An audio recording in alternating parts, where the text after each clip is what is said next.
membawakan keynote speech mengenai akhiri epidemi HIV dengan sains dan juga keterlibatan dari semua pihak. Ya. Selamat Prof. pagi. Irwanto, ya. Selamat pagi, sudah terdengar suara saya? Ya, sudah mendengar dengan jelas, Prof. Oke. Ya. Ya. Terima kasih. Silahkan. Bapak Rektor, Bapak Menteri Kesehatan yang saya hormati, Bu Tina, para donor yang saya kenal dan saya hormati juga, senior saya pasti banyak yang ada di sana. Izinkan saya mengambil waktu 5-7 menit untuk menyatakan apa yang ingin saya nyatakan sudah lama sekali tentang persoalan ini. Bapak Ibu sekalian, saya bersama dengan Anda sekalian itu sudah berkecimpung untuk mencoba mengurangi dan membantu teman-teman yang mengalami HIV/AIDS selama kurang lebih 27-30 tahun. Bukan waktu sedikit. Oleh karena itu, Bapak Ibu sekalian dan teman-teman sekalian, saya sangat yakin bahwa kita sebetulnya tahu apa yang harusnya kita lakukan. Atau paling tidak, kita sudah mengetahui apa yang seharusnya kita lakukan. Ada 3 persoalan yang kita hadapi saat ini. Yang pertama adalah, kalau kita tahu apa yang harus kita lakukan, apakah kita mau melakukan itu? Itu persoalan yang kelihatannya sepele, tapi sangat besar. Karena di antara satu strategi yang diharapkan untuk menuju zero infection adalah untuk tidak melakukan stigma dan diskriminasi. Ini bukan sesuatu yang ringan, sangat berat, perlu komitmen, bahkan perlu perlindungan hukum dan sebagainya. Kedua, Bapak Ibu sekalian, yang juga sangat dibutuhkan adalah sebuah tim sepak bola. Kita tidak membutuhkan 500.000 orang. Kita mungkin membutuhkan, kalau tim sepak bolanya 11-12 orang, 11 orang, maka tim yang kecil, yang berdedikasi, yang mempunyai keahlian, yang tahu apa yang mereka harus lakukan, dan kita punya itu. Tim di Indonesia saya sangat yakin, bukan tim underdog. Tim kita adalah tim unggulan. Tetapi kalau tim tidak dapat difasilitasi oleh lingkungan yang memungkinkan mereka untuk bekerja sama dengan baik, mendedikasikan seluruh tenaga dan pikirannya dengan baik, tentu tidak akan menghasilkan hasil yang maksimal.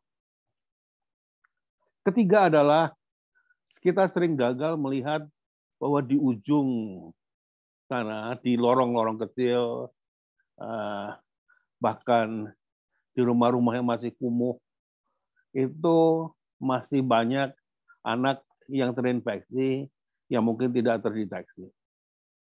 Persoalan obat saja bagi mereka masih sangat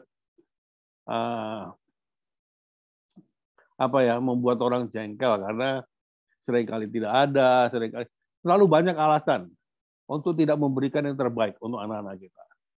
Teman-teman sekalian, disinilah saya ingin menghimbau bahwa marilah kita semua yang tahu tentang bagaimana mengatasi hal ini, bersama-sama menjalankan suatu praktek keilmuan untuk memberikan atau membangun suatu public policy yang rasional, yang tidak muluk-muluk, yang targetnya jelas karena itu sudah ada, yang berani mentarget jangka pendek, jangka menengah dan jangka panjang, tetapi dengan dengan upaya yang sungguh-sungguh.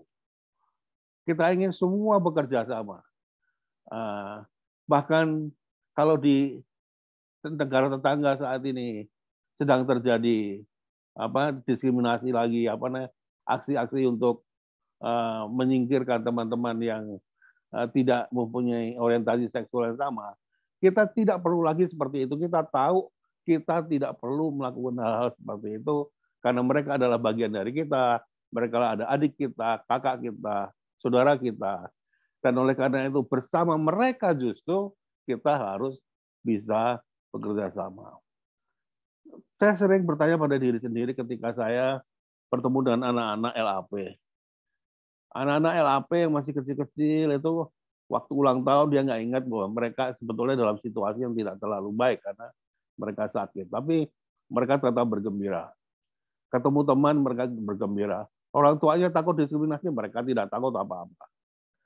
Marilah kita membangun semangat anak-anak ini, optimis ke depan, tidak takut menghadapi tantangan yang ada, tetapi kita mau belajar terus untuk mencapai nol infeksi yang sebenar-benarnya.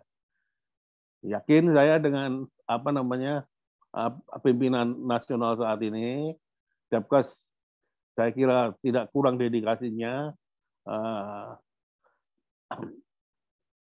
Di samping itu Pemda juga mulai bergerak, tidak hanya mulai bergerak, beberapa sudah bergerak dengan cukup baik, dan kemudian relawan luar biasa dan aktivis luar biasa, para penyedia layanan luar biasa. Satu hal terakhir yang perlu saya sebutkan adalah justru itulah maka aset kita sedikit, terutama relawan, pemberi layanan, itu semua harus kita lindungi, harus kita bantu. Saya ingat hari-hari di mana ketika awal saya mengawal LAP, ketika ada anak yang sakit atau meninggal, saya ikut menangis di depan komputer. Saya ikut merasa gagal. Tetapi saya pada waktu itu berpikir, kalau saya berpikir seperti ini terus, pasti saya tidak akan menghasilkan apa-apa. Oleh karena itu, seperti anak-anak yang lain, mereka tetap ceria, mereka menghadapi masa depan dengan harapan bahwa mereka tidak akan dikucilkan dari masyarakat yang mereka cintai dan moga-moga juga mencintai mereka. Terima kasih dan selamat siang.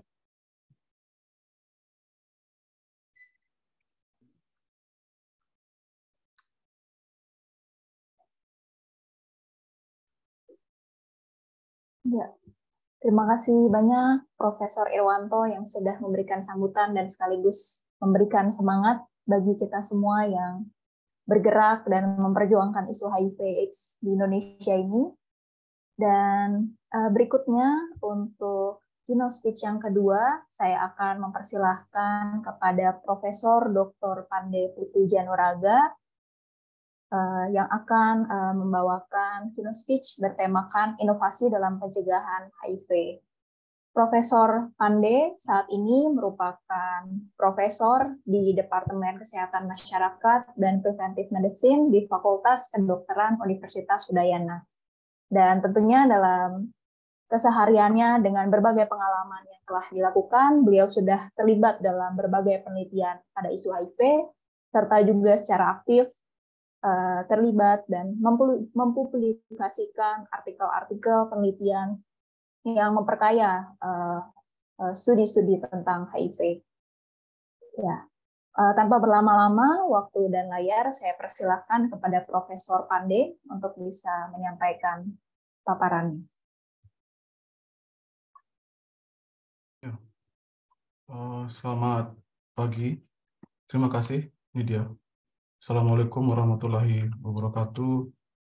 Salam sejahtera, salam sehat, namo buddhaya, Om Swastiastu untuk kita semua. Yang saya hormati, mohon maaf saya tidak mengecek daftar partisipan satu-satu, tapi tadi dari disebutkan Pak Menkes Budi Gunawan Sadikin atau yang mewakili beliau. Yang saya hormati Ibu Tina dari UNAIDS, Country Director Indonesia. Yang saya hormati Prof. Irwanto sebagai pembimbing atau pembina dari PPH Atmajaya, saya mohon maaf tadi sepertinya ada Pak Rektor nih, Pak Rektor dari Unikat Atmajaya. Selamat pagi. Kemudian juga Mas Gambit, Ketua PPH Atmajaya, Pak John, koordinator dari JPHIV, dan juga teman-teman akademisi, praktisi, peneliti di seluruh Indonesia yang hadir pada pagi hari ini.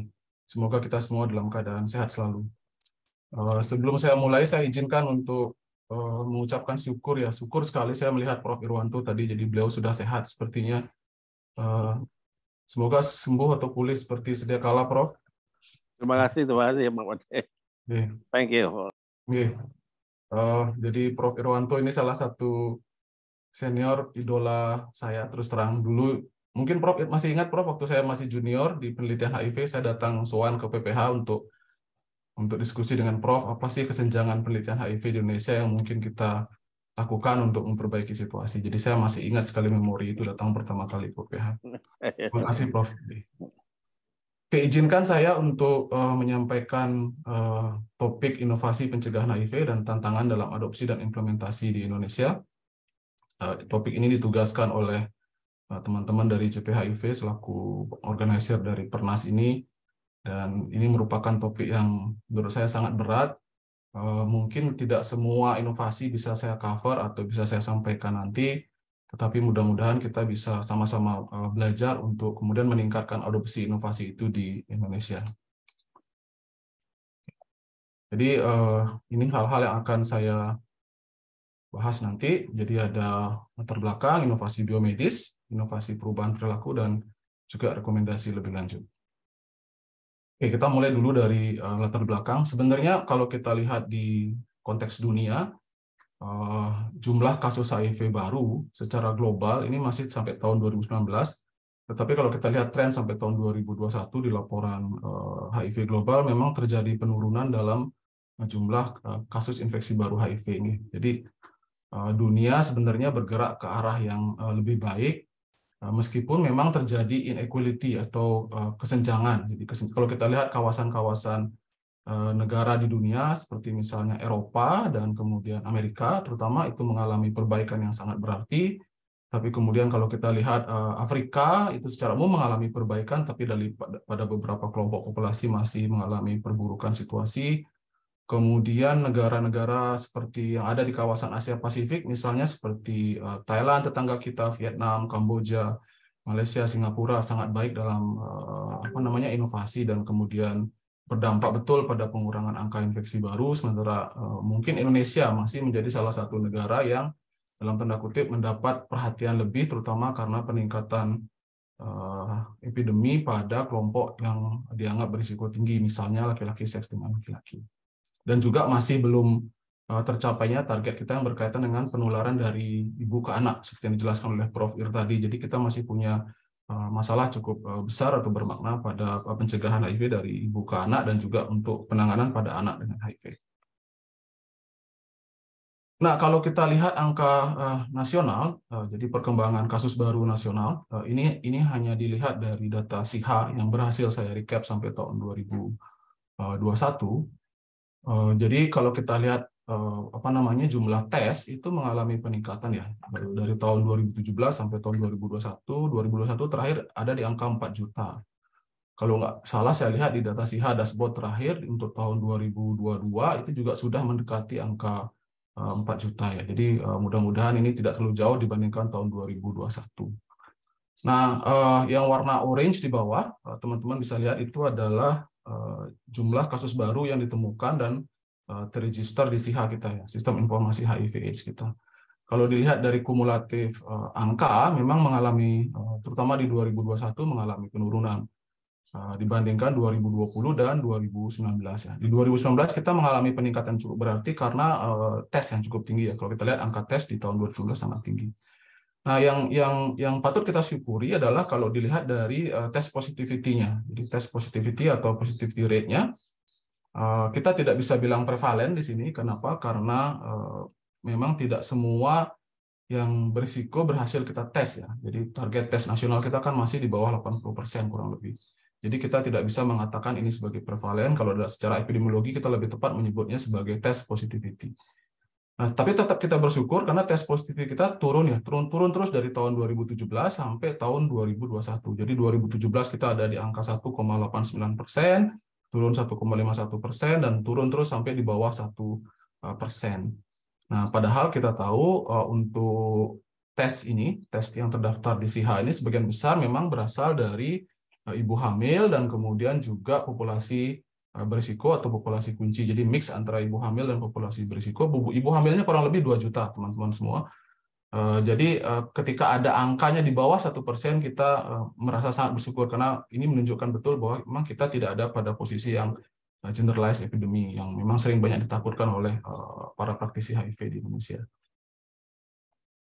Nah, kalau kemudian kita telusuri lebih lanjut pada tes positivity rate untuk populasi kunci dari tahun yang sama 2016 sampai 2021 pada MSM, pada female sex workers, pada transgender dan pada IDU atau PWID, maka kita ada pada garis yang bervariasi ya, meskipun fluktuatif, tapi memang ada kecenderungan turun ya, ada kecenderungan turun. Untuk pekerja seks perempuan yang warna oranye itu sudah sejak tahun 2016 kita ada pada angka yang relatif rendah 2%.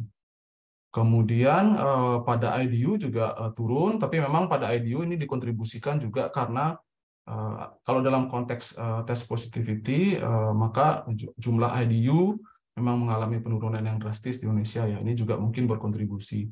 Jadi dulu kita juga pernah punya sejarah program harm reduction yang berhasil dengan dukungan HCPI dan lain-lain. Jadi ini memang sepertinya masih dari kontribusi tersebut.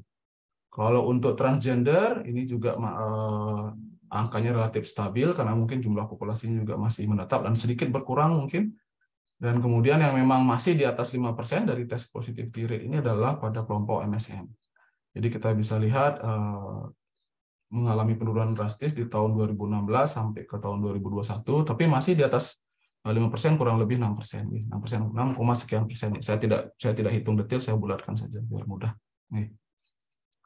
Nah, jadi kita cukup happy ya, kita cukup berbahagia karena memang ini menunjukkan tren yang baik untuk kita semua. Tetapi kalau kita telusuri tes positivity-nya di SIHA lebih lanjut, kelompok mana saja yang positif, kita juga kemudian mendapatkan warning ya, atau signal yang harus kita waspadai.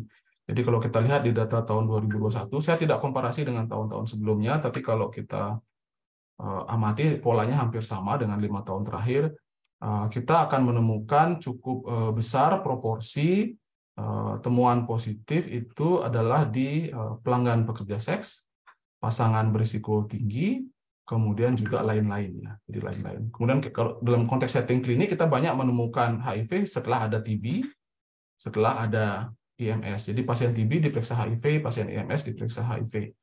Angkanya cukup tinggi dan kemudian juga temuan pada ibu hamil yang cukup tinggi. Jadi benar sekali konsen tadi dari Prof. Ir bahwa pencegahan dari ibu ke anak patut mendapat perhatian dan anak HIV positif patut mendapat perhatian yang penting.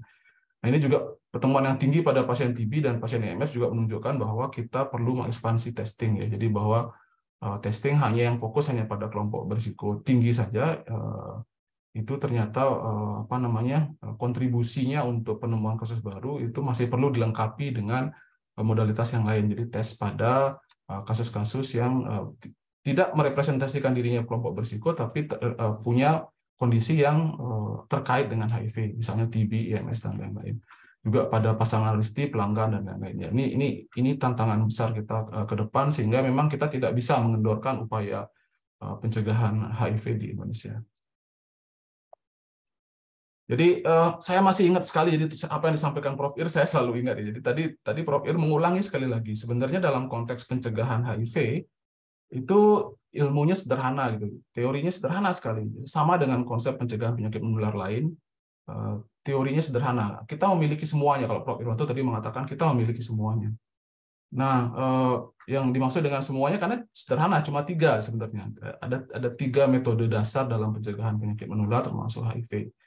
Yang pertama adalah kita merubah perilaku, tentu saja. Merubah perilaku, kalau di HIV biasanya kita kenal dengan meningkatkan pengetahuan, merubah sikap, kan pendekatannya bisa individu, bisa di level komunitas, bisa di level struktural, termasuk mempromosikan kondom dan mendorong tes HIV di sana. Karena memakai kondom, tes HIV itu bagian dari perilaku. Nah, yang berikutnya adalah mengurangi risiko transmisi. Jadi mengurangi risiko kita menularkan. Jadi mengurangi risiko transmisi. Jadi menggunakan kondom atau pelumas, screening darah dan produk darah, kemudian harm reduction. Kalau positif minum obat, jadi tadi disampaikan oleh Pak Menkes, hanya 50-an% ya, beliau menyampaikan dari HIV positif persen kita di Indonesia yang sudah menerima ARV, dan hanya sedikit yang sudah melakukan tes viral load. Jadi kampanye undetectable, untransmittable itu memang masih menjadi PR besar kita di Indonesia. Jadi minum ARV pada orang dengan HIV itu adalah bagian dari upaya untuk mengurangi risiko transmisi, treatment as prevention, termasuk juga pencegahan dari ibu ke anak, dan juga pengobatan IMS. Nah, kemudian yang ketiga adalah mengurangi risiko terinfeksi. Jadi mengubah perilaku, mengurangi risiko transmisi, dan yang terakhir mengurangi risiko terinfeksi. Nah, mengurangi risiko terinfeksi juga sama, menggunakan kondom dan pelumas, tapi ada cara yang berbeda juga seperti sirkumsisi medis sukarela, terutama yang pastinya pada pria ya, tidak sirkumsisi medis tidak kita lakukan pada perempuan. Sirkumsisi medis sukarela, kemudian pengobatan IMS, kita juga punya teknologi baru pre-exposure prophylaxis. Sebenarnya kalau dibilang baru enggak juga, sudah hampir 10 tahun teknologi ini. Kemudian post-exposure prophylaxis dan juga mungkin di masa depan kita akan punya vaksin, mungkin gitu ya. Nah, yang selalu juga kemudian saya ingat setiap bertemu dengan pakar-pakar dunia atau menghadiri konferensi-konferensi besar, membaca berbagai textbook, jurnal yang terbaru, kita sampai pada kesimpulan ini sebenarnya. Jadi nggak ada namanya single prevention method atau approach yang bisa menghentikan HIV epidemic secara sendiri gitu. Mungkin kita ada yang sangat pro dengan kondom. Kondom adalah segala-galanya. Nah, sekarang ada beberapa yang mungkin sangat pro dengan PrEP. Atau yang lain sangat pro dengan treatment as prevention. Memang tergantung preferensi di sisi mana kita berkampanye ya. Tetapi semua itu sendiri-sendiri nggak akan pernah berhasil menghentikan epidemi HIV. Nggak ada pendekatan tunggal yang bisa mengendalikan epidemi secara efektif. Kalau meminjam istilah yang sering disampaikan Dr. Rudi, nanti Dr. Rudi mungkin bicara di sesi yang lain. Dr. Rudi dari Unpad, beliau mengatakan Zeus itu melempar semuanya gitu untuk menghasilkan sesuatu, throw everything, gitu. Buang apa, kerjakan semuanya, lakukan semuanya, istilahnya begitulah kurang lebih.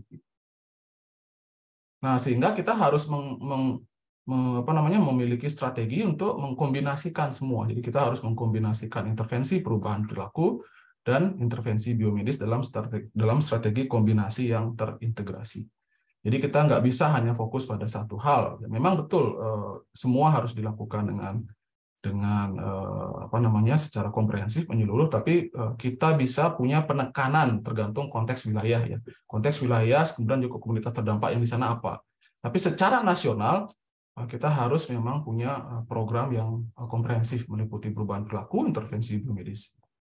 Nah, jadi ini saya ulang kembali, ada beberapa yang termasuk dalam perubahan perilaku dan intervensi biomedis dan juga strategi kombinasi terintegrasinya. Nah, inovasi itu di mana gitu. Jadi inovasi sebenarnya sudah berlangsung terus-menerus ya. Seperti yang saya bilang tadi, misalnya PrEP.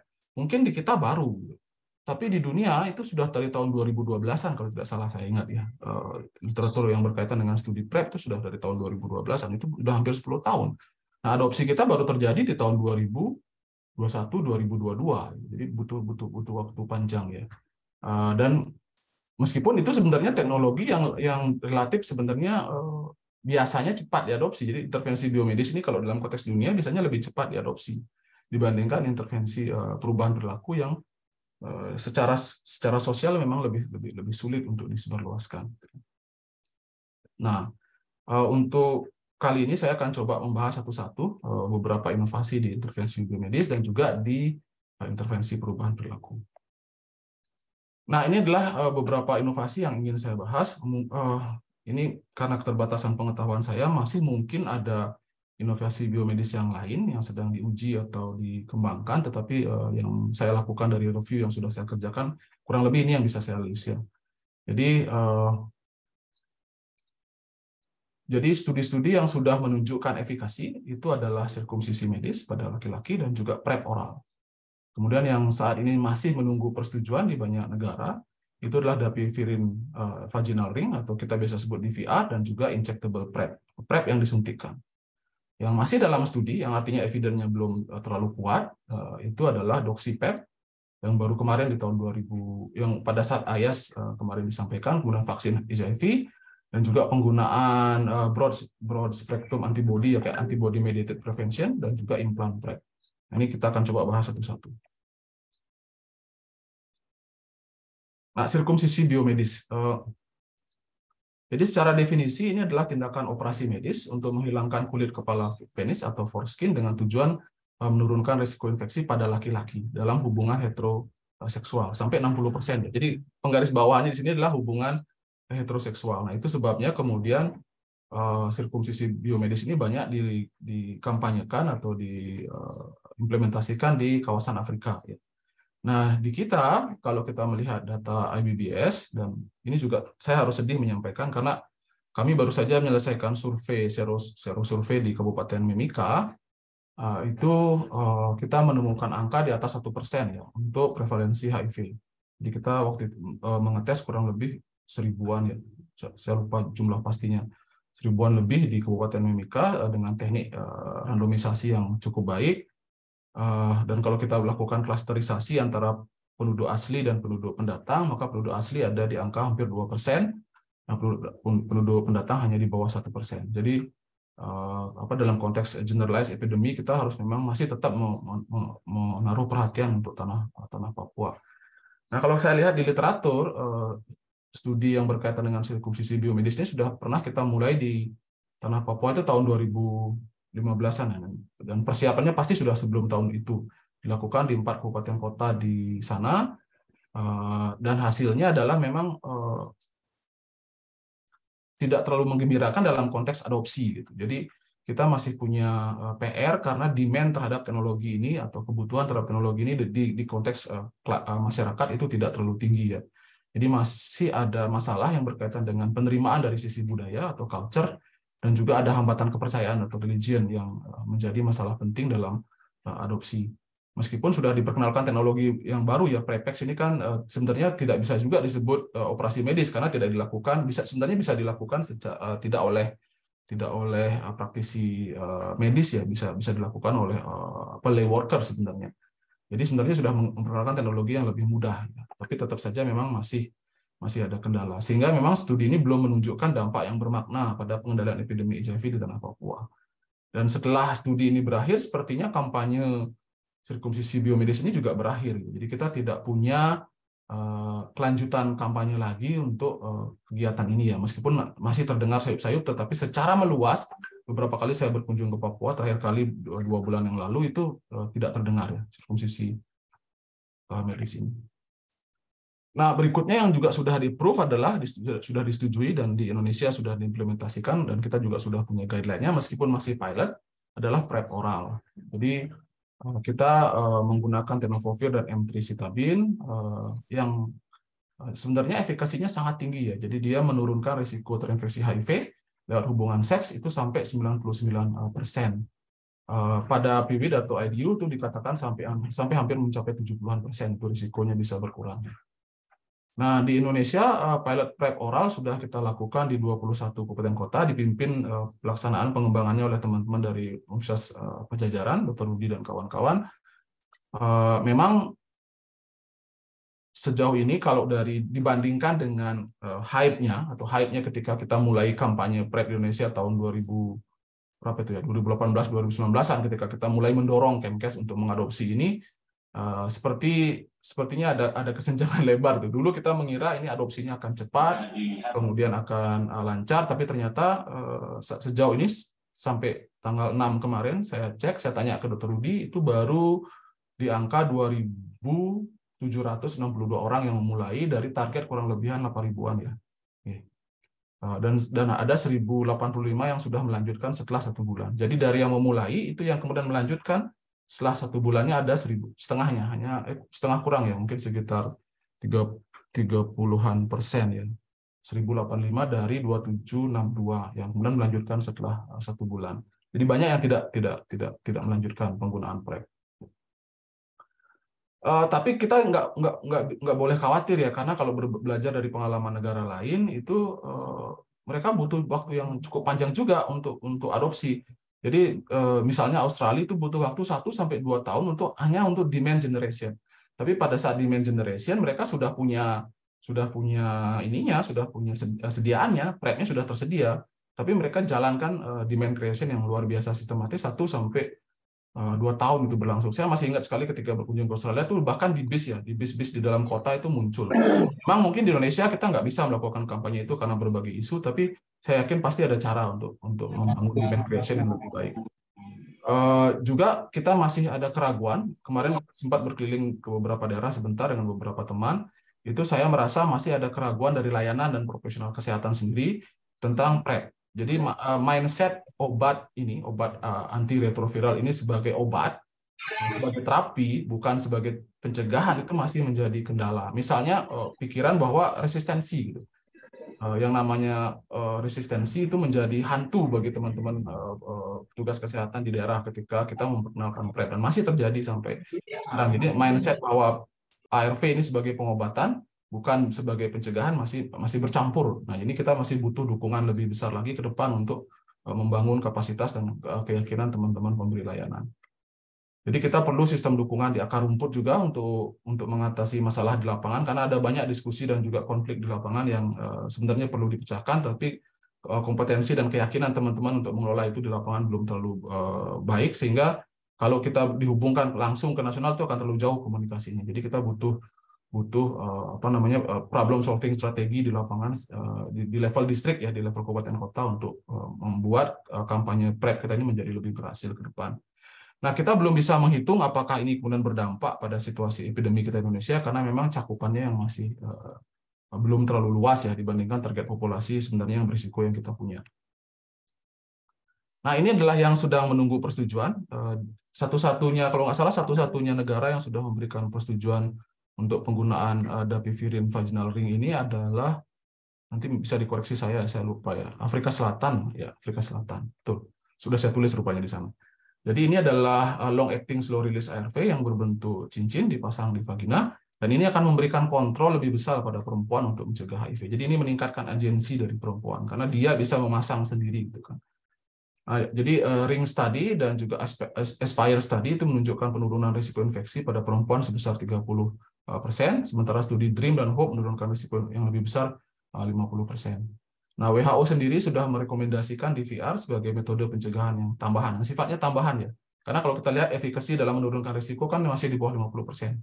Jadi dia sifatnya adalah metode tambahan, terutama pada perempuan dengan risiko substansial. Jadi misalnya pekerja seks, untuk menurunkan risiko terinfeksi HIV.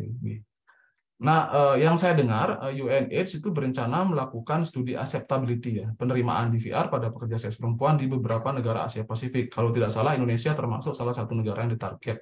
Kemarin sudah pernah ada call for proposalnya. Mudah-mudahan teman-teman di sini ada yang apply dan ada yang diterima ya untuk studi ini. Nah, yang juga kemudian masih perlu approval atau persetujuan adalah long acting injectable PrEP.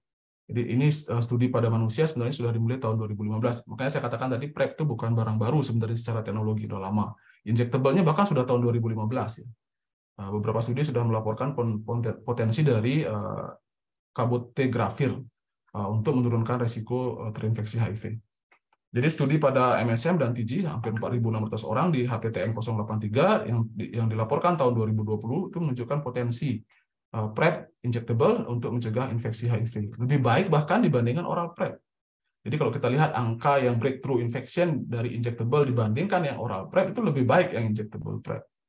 Nah, satu-satunya yang regulator di dunia yang sudah menyetujui injectable PrEP itu adalah FDA-nya Amerika, US, dengan nama dagang Apretude. Ya. Isinya ya cabotegravir.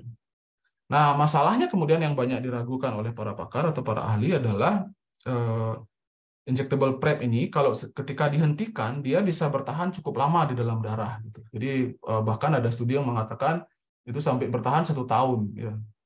Beda dengan oral PrEP yang dalam waktu singkat itu akan hilang di dalam darah. Sementara yang injectable itu bisa bertahan bahkan 1 tahun dalam kadar yang lebih rendah dibandingkan kadar optimum untuk menurunkan risiko infeksi. Nah, akibatnya ini adalah ancaman munculnya resistensi. Jadi kepatuhan akan menjadi sangat penting dan waktu yang panjang yang masih kadar obat dalam darah itu yang harus diperhatikan ketika orang menghentikan penggunaan injectable PrEP. Nah, saya kira kita akan butuh waktu 2, 3, 4 tahun ke depan untuk membuat Indonesia bisa mengimplementasikan opsi ini ya. Kenapa saya bilang 2, 3, 4 tahun? Karena pertama kita memang harus punya bukti yang lebih cukup dulu tentang bagaimana kemudian kita mengelola atau manage masalah kemungkinan resistensi setelah berhenti disuntik. Dan juga memang ini masalah registrasi dan yang lainnya. Jadi saya kira kita perlu menyiapkan layanan yang, karena itu harus betul-betul disuntikkan oleh layanan profesional kesehatan. Jadi kita betul-betul perlu menyiapkan, perlu studi-studi implementasi yang sifatnya menyiapkan layanan dengan lebih baik kalau ingin mengimplementasikan ini. Nah, yang kemudian masih dalam studi, jadi ini adalah inovasi biomedis lain yang masih dalam studi yang baru saja dirilis di AIDS 2022 di Kanada kemarin adalah DoxyPEP. Ini berkaitan dengan pengendalian IMS ya, karena IMS sebagai salah satu faktor risiko yang meningkatkan kemungkinan terpapar HIV. Jadi pemberian antibiotik doxycycline setelah hubungan seksual tanpa kondom untuk mencegah IMS. Jadi laporan dari AS 2022 kemarin menunjukkan bahwa efekasinya cukup tinggi ya, sampai 66% menurunkan resiko STI pada klamidia, gonore, dan sifilis. Lebih tinggi pada klamidia, kemudian gonore yang kedua, dan sifilis yang paling rendah ya. Klamidia ada di kisaran angka 80-an%, gonore 70-an%, sifilis sekitar 50-an%. Tapi memang ada potensi masalah di sini, di mana ada potensi resistensi pada gonore. Nah, ini masih butuh studi yang lebih besar untuk menilai resistensi. Jadi beberapa studi terkait dengan DoxyPEP ini adalah DoxyPrep, jadi dalam bentuk pre-exposure, itu dilakukan di Australia, dan juga studi lain di Kanada dan di Prancis. Jadi kita masih butuh lebih banyak evidence untuk menerapkan ini di Indonesia.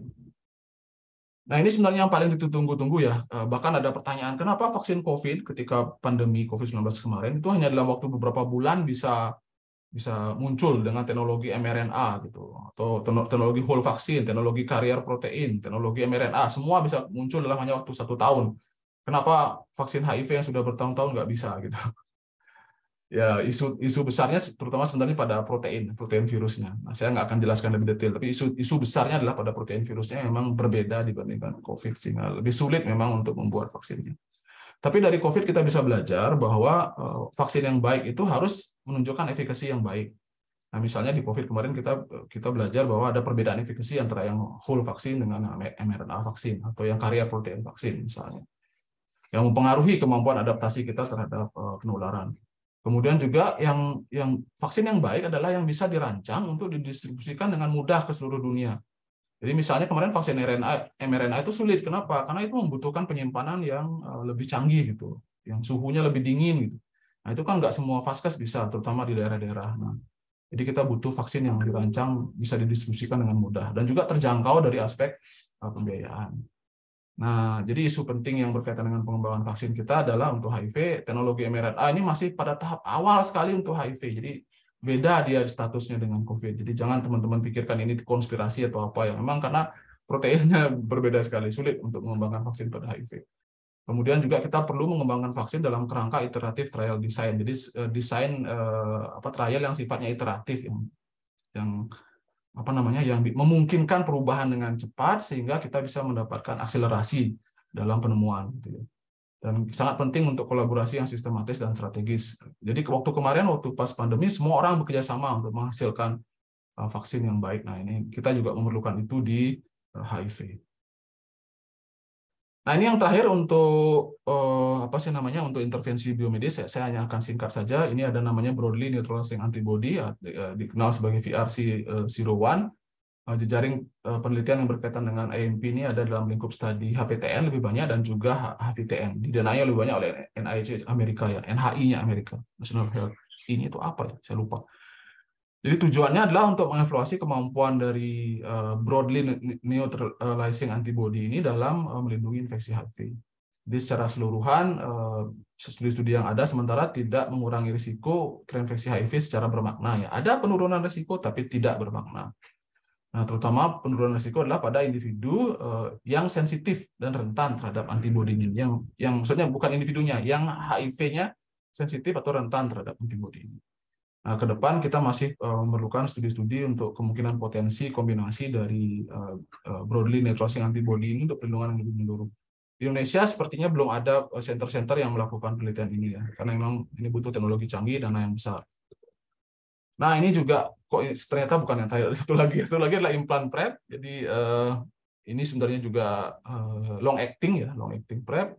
Sebenarnya tidak hanya berhenti di injeksi yang sudah diregistrasi, kita punya istilah trafir, punya potensi untuk implan. Memang sayangnya ini ternyata menurunkan kadar CD4 dalam darah sehingga malah memicu kemungkinan infeksi penyakit lain gitu ya.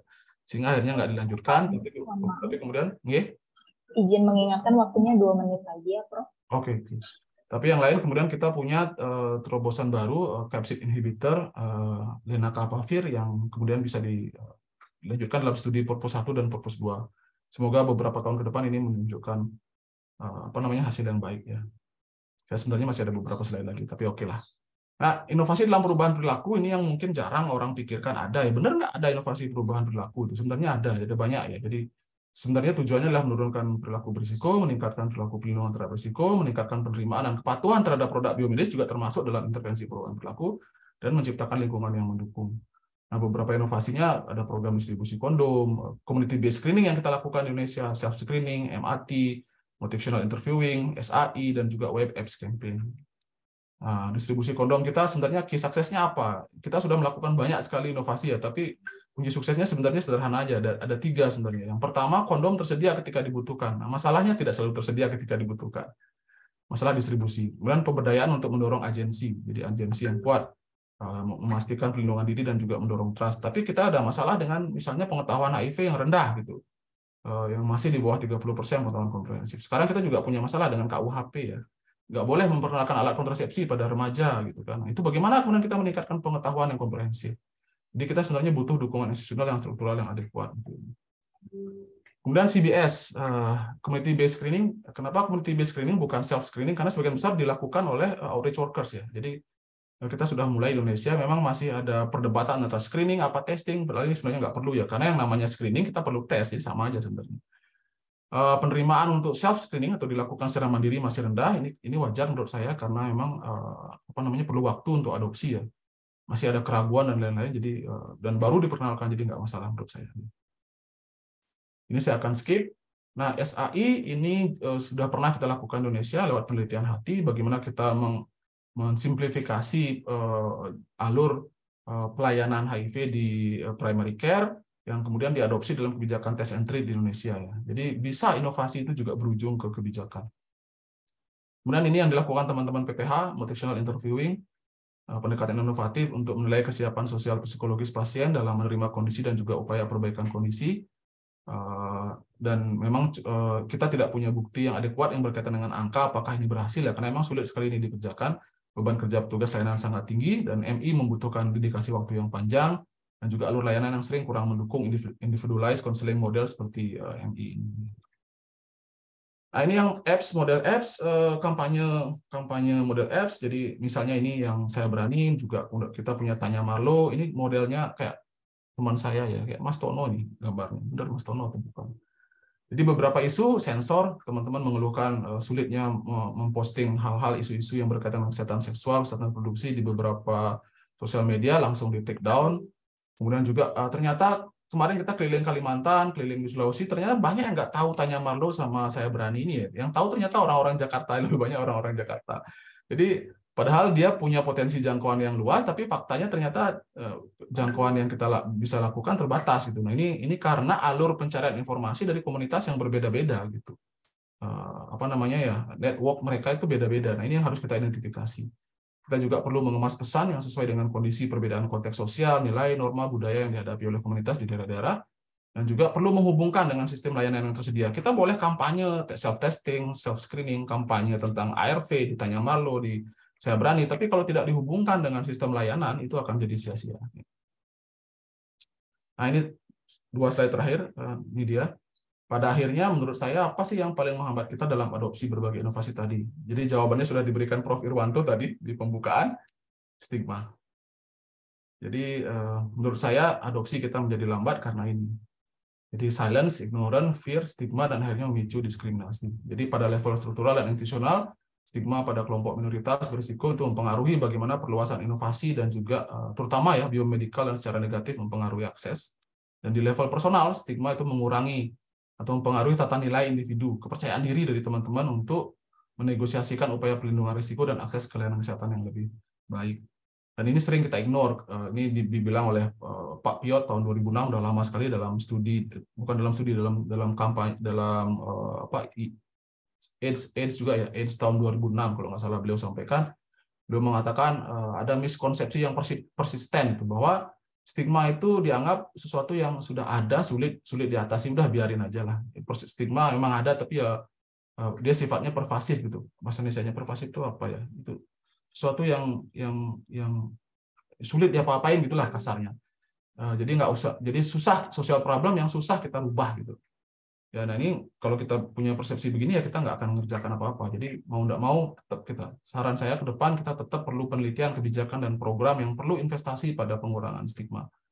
Jadi merespon stigma di level struktural dan institusional, kemudian promosi kesehatan pada pelayanan kesehatan yang merekognisi dampak stigma pada upaya untuk mengadopsi inovasi pencegahan untuk komunitas terdampak, meningkatkan mobilisasi dan partisipasi komunitas dalam berbagai strategi dan pendekatan pencegahan HIV, dan yang terakhir memperluas pendekatan penelitian dan evaluasi dalam upaya pengurangan stigma dan hubungannya dengan pencegahan HIV. Yang terakhir ini nggak banyak center yang melakukan. Saya kira PPH Atmajaya salah satu center yang rajin melakukan penelitian tentang stigma, tapi di tempat lain saya tidak temukan banyak literatur yang membahas ini. Termasuk yang saya kerjakan sendiri ya, karena memang kebetulan saya di Fakultas Kedokteran, meskipun banyak melakukan penelitian sosial, tapi banyak yang berkaitan dengan layanan kesehatan secara langsung. Nah ini yang perlu kita perluas di jejaring penelitian HIV ke depan, saya kira. Saya kira itu media yang bisa saya sampaikan. Mohon maaf jika ngalur ngidul atau berlebihan, dan jika ada yang salah saya sampaikan, terima kasih banyak. Om Santi Santi Santi Om. Assalamualaikum warahmatullahi wabarakatuh. Salam sejahtera, salam sehat untuk kita semua.